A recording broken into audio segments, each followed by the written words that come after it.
और हम विधानसभा स्तर के प्रवक्ता हैं MIM से। और आज हम लोगों ने पूरी डुमरी विधानसभा की जो हमारी कमेटी थी AIMIM, तीनों डुमरी विधानसभा के अंतर्गत 3 प्रखंड आते हैं मुख्य रूप से, डुमरी, नावाडी, चंद्रपुरा और एक ऊपरघाट जो हमारा आता है 9 पंचायत से है। पार्टी के दृष्टिकोण से हम लोग भी उसको एक मंडल के रूप में देखते हैं।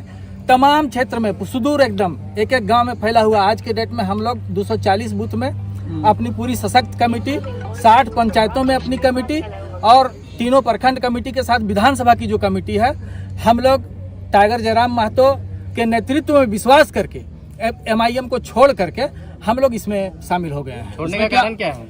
चूंकि MIM पार्टी जो है अपनी मूल उद्देश्य से, मूल सिद्धांतों से भटक चुकी है।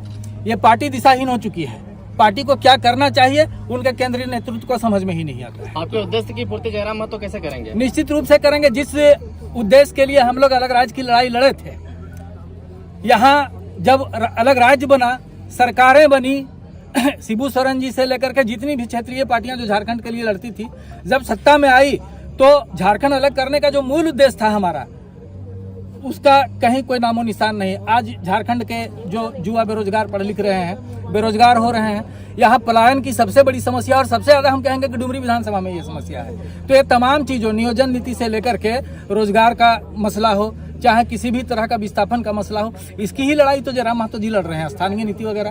तो हम लोगों को लगा कि ऐसे समय में एक युवा जब अकेले संघर्ष कर रहा है तो हम लोगों को आगे आकर के इनका समर्थन करना चाहिए। आपकी ये जो पार्टी है उसमें सभी जो कार्यकर्ता हैं वो जेल कैंप के लिए काम करेंगे या कुछ लोगों ने ही टोटल 2000 बूथ स्तर पर कार्यकर्ता, 2000 बूथ स्तर पर हम लोग कार्यकर्ता हैं जो आज शामिल हो गए हैं। सबको बुलाने में हम लोग इसलिए असमर्थ है कि हमारे पास संसाधन का अभाव था, नहीं तो सारे लोग आज इस ग्राउंड पे होते। लेकिन सहमति सबकी है, पूरे संगठन को कंट्रोल में रखते हैं। इस बात की मतलब इसको प्रूफ कर सकते हैं। जैसा कि लोग कहते हैं जेएमएम और कांग्रेस पार्टी के लिए मुसलमान समुदाय ज्यादा वोट करती है, आप इस ट्रेंड को तोड़ पाने में सफल हो रहे हैं? देखिए, हमने पहले कहा कि हम लोग परंपराओं से हटकर परिवर्तन की राजनीति करेंगे।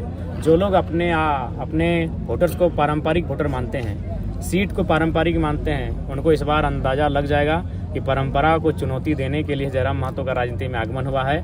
परंपरा से ऊपर परिवर्तन होता है और हम लोग परिवर्तन के लिए आए हैं। जब देख रहे हैं कि एक पार्टी के कार्यकर्ता आपकी पार्टी में शामिल हुए हैं, क्या कहेंगे जयराम जी? सबसे पहले सभी का स्वागत है, इनका आदर है, सम्मान के साथ।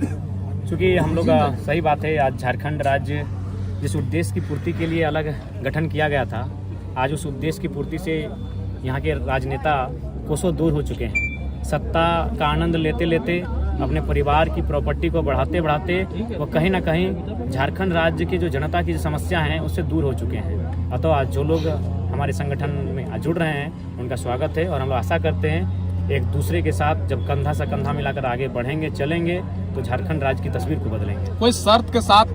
कोई शर्त नहीं।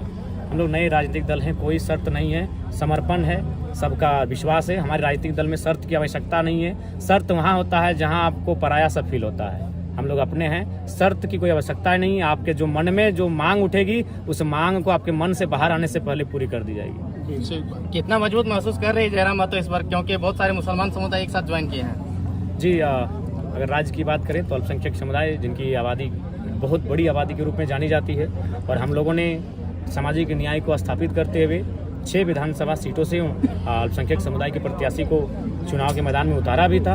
अतः उनके इस प्रकार आशीर्वाद देने से, हमारे साथ जुड़ने से, चलने से हम लोग बेहद ही मजबूत स्थिति में हैं। रिजवान जी, अल्पसंख्यक का बड़े चेहरा का नाम आते थे आपकी पार्टी में, लेकिन उन्होंने आपकी पार्टी को छोड़ करके झारखंड मुक्ति मोर्चा में शामिल हो गए, इससे कितना नुकसान? देखिए, नुकसान नहीं है, नुकसान बिल्कुल भी नहीं है। राम रहीम का बातें आती थी, ठीक है, बहुत बिल्कुल बड़े भाई समान है और बहुत यादें उनके साथ, बहुत सुंदर यादें रही हैं। हंसी ठिठोली से लेकर राजनीतिक हर विषय में उनके साथ एक अलग जुगलबंदी थी। लेकिन बस उनका संदेश यही होगा कि जहाँ भी रहें खुशहाल रहें और समर्पित भाव से रहें, इधर उधर फिर उचका उचकी ना करें। उनको मेरा ये संदेश होगा। हाँ, उनको जाना था, जाने के लिए किसने रोका है?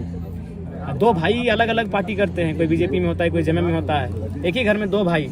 लेकिन अगर वो भाई साहब हमारे जाना ही था तो बस यही एक मलाल और टी से जो हम हर बार कहेंगे, नॉमिनेशन से पहले चले जाते हैं। आपने डुमरी और बेरमो 2 विधानसभा से चुनाव लड़ रहे हैं, अगर दोनों विधानसभा से आप जीतते हैं, एक जगह तो देखिए ये हमारी जनता तय करेगी। इसी प्रकार ये खुला मैदान होगा, यहाँ पर अपनी जनता को आमंत्रित करेंगे और उन्हीं से पूछेंगे कौन सी सीट में हम रहेंगे। चुनाव जीतने के बाद पहली प्राथमिकता क्या रहेगी डुमरी विधानसभा की? देखिए डुमरी जो पिछले विधानसभा 24 सालों में आज तक काम ना देखिए डुमरी विधानसभा में हम लोग प्रयास करेंगे जो पलायन की स्थिति जिसे आज भाई साहब बखान कर रहे थे उसे रोकने के लिए हम लोग एक नए विकल्प की ओर बढ़ेंगे।